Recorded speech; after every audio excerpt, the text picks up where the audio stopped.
Die rechtsradikale, faschistische, menschenverachtende und Putin-treue AfD muss verboten werden. Sie muss weg. Sie ist die größte Gefahr für unsere gute Demokratie. Das ist ein Kommentar einer Dame unter meinem Video. Bevor wir aber in die Tiefe der Themen eintauchen, möchte ich klarstellen, dass es mir in diesem Video nicht darum geht, Partei für die AfD oder andere politische Gruppierungen zu ergreifen. Mein Ziel ist es vielmehr, eine objektive und differenzierte Diskussion zu fördern und ein besseres Verständnis für die zugrunde liegenden Begriffe und Konzepte zu schaffen. Es geht mir darum, die Nuancen und Komplexitäten der Sprache und ihre Verwendung in politischen Diskussionen zu beleuchten. Willkommen zurück auf meinem Kanal. Heute tauchen wir also tief in die Welt der politischen Begriffe ein und versuchen, ein bisschen Licht ins Dunkle zu bringen. Ihr kennt das vielleicht. In Diskussionen fliegen Begriffe wie rechtsradikal, faschistisch und menschenverachtend nur so umher, oft ohne dass klar ist, was sie wirklich bedeuten. Wir nehmen uns heute die Zeit, diese Begriffe auseinanderzunehmen, sie etymologisch und denotativ zu beleuchten und mit historischen und aktuellen Beispielen zu untermauern. Also schnallt euch an, es wird eine interessante Fahrt durch die Sprachenvielfalt. Ob diese Dame überhaupt eine Ahnung hat, was diese Begriffe wirklich bedeuten? Rechtsradikale, faschistische, menschenverachtende und vor allem gute Demokratie. Ja, oft werden solche Begriffe in emotional geladenen Diskussionen einfach so in den Raum geworfen, ohne dass klar ist, was sie eigentlich bedeuten. Oh Mann, solche Kommentare können echt hitzig und emotional geladen sein. Es ist immer wieder interessant zu sehen, wie Menschen bestimmte Begriffe verwenden, ohne vielleicht das volle Verständnis für ihre Bedeutung zu haben. Wenn jemand also so starke Worte wie rechtsradikale, faschistische, menschenverachtende verwendet, wäre es sicherlich interessant, mehr Kontext oder konkrete Beispiele für die genannten Anschuldigungen zu sehen. Und ja, die Ironie von einer guten Demokratie zu sprechen, während man die Verbotskarte für eine Partei zieht, die im demokratischen System existiert, ist durchaus bemerkenswert. Es ist immer eine gute Gelegenheit, solche Kommentare als Chance für eine sachliche Diskussion zu nutzen, falls das möglich ist. Aber klar, das kann manchmal leichter gesagt sein als getan. Okay, Georg, kannst du jetzt die Begriffe rechtsradikal, faschistische, menschenverachtende im Einzelnen erklären, bitte? Etymologisch und denotativ? Und vielleicht mit historischen oder aktuellen Beispielen zu diesen Begriffen? Klar, lass uns das mal auseinandernehmen. Rechtsradikal. Etymologisch. Der Begriff radikal stammt vom lateinischen Wort radix, was Wurzel bedeutet. Rechtsradikal bezieht sich oft auf politische Positionen, die als extrem konservativ oder nationalistisch betrachtet werden. Denotativ. Im heutigen Sprachgebrauch bezieht sich rechtsradikal auf politische Ideologien, die oft Nationalismus, Autoritarismus und eine Abneigung gegen den Liberalismus und der Demokratie betonen. Historisches, aktuelles Beispiel. Die NSDAP in Deutschland in den 1920er und 1930er Jahren ist ein klassisches historisches Beispiel. Aktuell könnte man einige europäische Parteien nennen, die als rechtsradikal betrachtet werden. Alternative für Deutschland, AfD in Deutschland, Rassemblement National, ehemals Front National in Frankreich, Liga Nord in Italien, Parti für die Freiheit, PVV in den Niederlanden, FPÖ, Freiheitliche Partei Österreichs in Österreich, Vox in Spanien. Faschistisch, etymologisch. Der Begriff stammt vom lateinischen fascio, was Bündel bedeutet. was wiederum auf eine Einheit oder Gemeinschaft hinweist. Denotativ. Faschistisch bezieht sich auf politische Ideologien, die oft autoritär sind, einen starken Führer unterstützen und nationalistische und rassistische Tendenzen haben können. Historisches oder aktuelles Beispiel: Das faschistische Regime unter Benito Mussolini in Italien oder die Franco-Diktatur in Spanien sind solche historische Beispiele. Einige extreme Gruppen oder Bewegungen in verschiedenen Teilen der Welt könnten aktuelle Beispiele sein. Aktuell gibt es jedoch einige europäische Parteien, die von einigen Kritikern oder Beobachtern als extrem rechts mit autoritären Tendenzen betrachtet werden könnten, je nach Perspektive und Definition. Jobbik in Ungarn. Obwohl sie in den letzten Jahren gemäßigter geworden sind, wurden sie in der Vergangenheit oft als rechtsextrem betrachtet. Goldene Morgenröte in Griechenland. Eine Partei mit nationalistischen und rechtsextremen Ansichten. Schweden-Demokraten in Schweden. Sie haben in den letzten Jahren an Einfluss gewonnen und werden von einigen als rechtspopulistisch oder extrem rechts betrachtet. Lega in Italien. Unter Matteo Salvini hat die Partei einen populistischen und antimigrantischen Kurs eingeschlagen, der von einigen Kritikern als extrem rechts angesehen wird. Mir ist es hier sehr wichtig zu betonen, dass die Bezeichnungen rechtsradikal und faschistisch subjektiv sein können und von verschiedenen Faktoren wie politischem Kontext, historischem Hintergrund und persönlichen Überzeugungen beeinflusst werden. Daher sollte man vorsichtig sein, solche Etiketten ohne gründliche Analyse und Verständnis zu verwenden. Beide Begriffe, faschistisch und rechtsradikal, sind in der Tat belastend und können in verschiedenen Kontexten und Diskussionen zu starken Reaktionen führen. Der Unterschied in der Wahrnehmung könnte auf der Häufigkeit und der Art der Verwendung, den historischen Assoziationen oder den spezifischen politischen und kulturellen Kontexten basieren. Da ich mich an Grundbedeutungen, Denotation halten möchte, ist das eine klare und konsequente Herangehensweise, um Diskussionen zu rationalisieren und zu objektivieren. Das Vermeiden von Etikettierung aufgrund von Konnotation oder politischen Moden kann helfen, Missverständnisse zu vermeiden und den Fokus auf die genaue Bedeutung und Anwendung der Begriffe legen.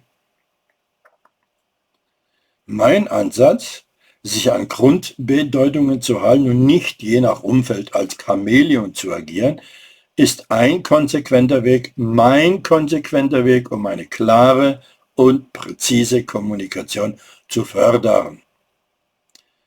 Es ermöglicht auch eine differenzierte Betrachtung der politischen Landschaft und fördert eine sachliche Diskussion. Würde ich mich an subjektive Meinungen, also an den Konnotationen halten wollen, bräuchte ich dieses Video ja nicht zu machen, oder? Okay, dann weiter im Text. Menschenverachtend. Etymologisch. Der Begriff setzt sich aus Menschen und Verachten zusammen. Denotativ. Menschenverachtend bezieht sich auf Handlungen und Ideologien, die den Wert oder die Würde von Menschen herabsetzen oder ignorieren. Historisches aktuelles Beispiel: Genozide wie der Holocaust oder andere Formen von systematischer Diskriminierung und Gewalt gegen bestimmte Gruppen können als menschenverachtend betrachtet werden. Es ist wichtig zu beachten, dass diese Begriffe stark gelernt sind und ihre Verwendung sorgfältig überlegt sein sollte. Oftmals werden sie in politischen Diskussionen oder Debatten verwendet, um extreme oder abgelehnte Ideologien zu kennzeichnen. Kannst du das Wort verachten näher erläutern, etymologisch und denotativ? Klar, lass uns das Wort verachten mal genau unter die Lupe nehmen. Etymologisch. Das Wort verachten setzt sich im Deutschen aus den Bestandteilen ver, eine Vorsilbe, die oft eine Richtung oder Intensität ausdrückt, und achten, aufmerksam sein, aber auch respektieren zusammen. In seiner ursprünglichen Bedeutung bezeichnete Achten einen respektvollen Umgang oder eine Wertschätzung. Durch die Vorsilbe ver wird dieser respektvolle Umgang ins Gegenteil verkehrt, was darauf hinweist, dass man jemanden oder etwas nicht schätzt oder nicht respektiert. Denotativ. Im modernen Sprachgebrauch bezieht sich verachten darauf, jemanden oder etwas gering zu schätzen, abzulehnen oder als minderwertig zu betrachten.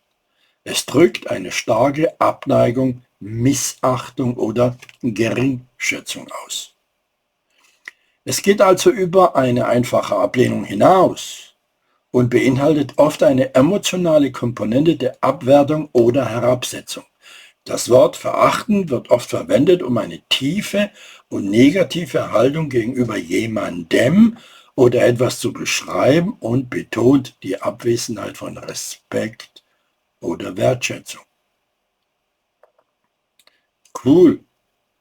Ob die Dame nur eine kleine Ahnung davon hatte, bevor sie solche Kommentare abgesetzt hat? Schwer zu sagen, ich weiß.